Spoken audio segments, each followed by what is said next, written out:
Communication अब ज्यादा है। एक्टिविटीज से हम बच्चों को ज्यादा करवा रहे हैं आजकल। एक्टिविटीज में और मेटा मेटा में बहुत सारे सिस्टम देगा। ज्यादा कोशिश होती है कि बच्चे को कॉन्सेप्ट दिए। हाँ जी, रोड लर्निंग नहीं है, ठीक है, कॉन्सेप्चुअल है स्टडी। चलिए, ये हमने कुछ चीजें देखी जो हमारा पर्सपेक्टिव है। अब हम देखते हैं कि जो आइडियली क्या पर्सपेक्टिव है 21st सेंचुरी टीचिंग का, ठीक है, उसकी तरफ जाते हैं हम। यहाँ पे इन्होंने कुछ पॉइंट्स दिए हैं, हम इनको वन बाय वन डिस्कस करेंगे। पहला है कोलैबोरेटर, ठीक है। सेकंड है टेक इंटीग्रेटर, ठीक है। थर्ड है इनोवेटर। फोर्थ आ जाता है कल्चरली अवेयर और फिफ्थ है रिफ्लेक्टिव, ठीक है। अब हम इन ये जो 4 से 5 पॉइंट हैं, इनमें कुछ हमारे कवर हो रहे हैं, कुछ हमारे लिए नए हैं, और हम देखते हैं कि ये जो 4 से 5 पॉइंट हैं ये हमें क्या बता रहे हैं।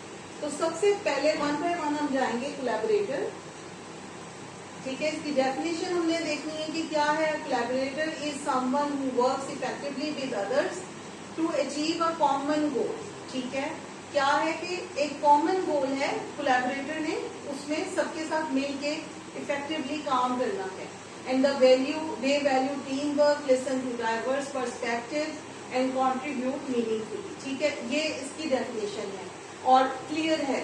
और रियल लाइफ एग्जांपल इसकी ये है कि अगर आप जैसे फॉर एग्जांपल बच्चों को स्कूल में कोई प्रोजेक्ट वर्क देती हैं, तो student work with their peers to create a group presentation, ठीक है। आप भी यहाँ पे ऐसे ही काम कर रहे हो पेयर में, ग्रुप्स में, और इंडिविजुअल टास्क जब आप कर रहे हो, तो ये इंस्टेड ऑफ टेकिंग ओवर और staying silent the student share ideas.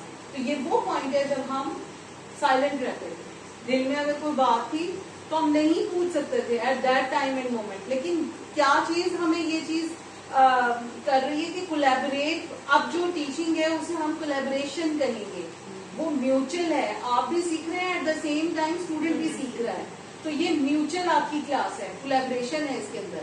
और आपस में जब आप ग्रुप एक्टिविटीज कराते हैं या प्रोजेक्ट बेस्ड एक्टिविटी होती है, एक्टिविटी बेस्ड भी होती है, तो हम दूसरों को सुनते हैं, उनके आइडियाज शेयर करते हैं और फिर टास्क को फेयरली डिवाइड कर देते हैं, और जो भी डेडलाइंस उस प्रोजेक्ट की होती है उसके हवाले से। तो कोलैबोरेटर इन दिस सेंस हमारी इस वक्त टीचिंग जो है 21st सेंचुरी टीचिंग, उसके अंदर ये एक इम्पॉर्टेंट पिलर है, ठीक है। नेक्स्ट अगला हम देखते हैं कि अगला हमारा क्या है। नेक्स्ट हमारा है टेक इंटीग्रेटर, ठीक है। A tech integrator is someone who skillfully uses technology to enhance teaching, learning or work process, ठीक है। They don't just use gadgets, मतलब ऐसा नहीं है कि हम कोई टैब ले आएंगे, कोई मोबाइल ले लेंगे, कोई लैपटॉप या कुछ भी हम यूज कर रहे हैं तो बस इसको यूज कर रहे हैं। They use them meaningfully to solve problems or improve outcome. Like एक टीचर थी यहाँ हमारे OTS में, उन्होंने काम किया, तो उनको पता चला कि उस वक्त हमने ऐसे सिस्टम किया था कि इंटरनेट 3 फ्लोर्स पे अवेलेबल था और हर रूम में स्टूडेंट्स की अप्रोच में एक कंप्यूटर होता था, और ये इसलिए दिया गया था कि इसको हम मीनिंगफुली यूज करें टू सॉल्व प्रॉब्लम्स एंड जो भी है, ठीक है। अब ये जो हमारी बच्चे जिसने इतने अच्छे मार्क्स लिए 1123 हाजरा, इनकी क्लास को जब मैं भी अगर जाती थी राउंड पे, तो मैंने इनको मतलब सिखाया हुआ था कि कैसे गूगल से आपने कोई भी वर्ड है उसका मीनिंग और उसका प्रोनाउंसिएशन सुन के आपने अपना वो इम्प्रूव करना है। तो कंप्यूटर हर वक्त ऑन होता था, ये बच्चे सुनते रहते थे गूगल पे जाके और वर्ड लिख के और उसका प्रोनाउंसिएशन, फिर आपस में प्रैक्टिस। इनकी इंग्लिश बहुत अच्छी थी, ठीक है। तो ये इस तरह से था कि हमने टेक्नोलॉजी को इंटीग्रेट किया था अपने स्कूल में। अब इसका क्या नुकसान क्या हुआ, मतलब इसका ये नुकसान है कि हम हर क्लास में चेक इन बैलेंस नहीं कर सकते एवरी टाइम। तो हमें पता चला जैसे ड्यूरिंग ऑब्जर्वेशन राउंड, और या फिर किसी टीचर ने दूसरी टीचर के बारे में बताया कि जी वो वहाँ पे ना उन्होंने शिया सुन्नी की कोई वो वीडियो खोली हुई यूट्यूब पे, वो दिखा रही है क्योंकि वो टॉपिक में एक शिया बच्चे ने वो बात कर दी थी। तो दैट इज टोटली रॉन्ग कि आप अपनी क्लास का जो मीनिंगफुल जो टाइम है उसको आप किसी ऐसे डिस्कशन में डाल रहे हो जो बच्चों के लिए जरूरी नहीं। फिर एक टीचर थी, उन्होंने गेम खिलानी शुरू कर दी कंप्यूटर के ऊपर बच्चों को कि फ्री हो जाओ तो मैं तुम्हें गेम टाइम दूंगी, जो कि ये बिल्कुल गलत है।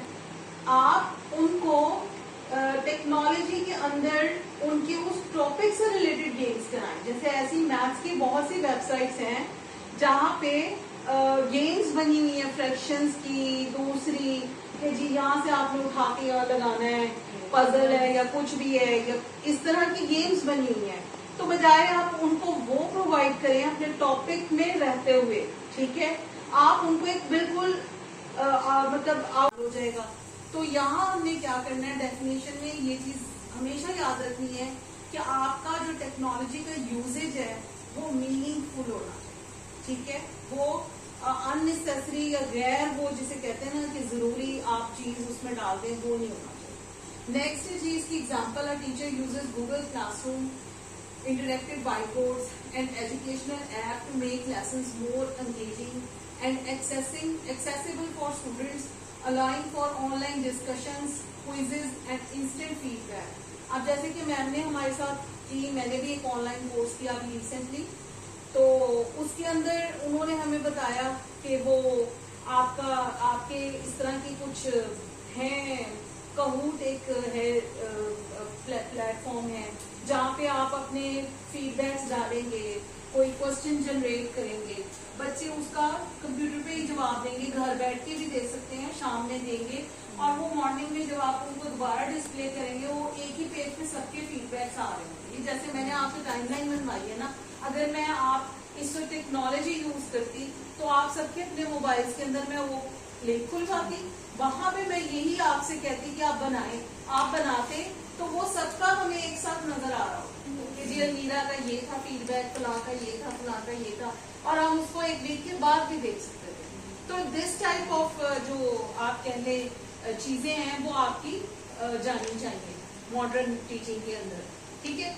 ये हमारे आगे, इसके अलावा क्विज़ेस है, फिर फीडबैक है। इसके साथ हम जैसे पहले हम एक ऐप कर रहे थे बच्चों की एडमोडो के नाम से, उसके अंदर बड़ा अच्छा एक ऑप्शन था, मल्टीपल चॉइस क्वेश्चन डाल सकते थे।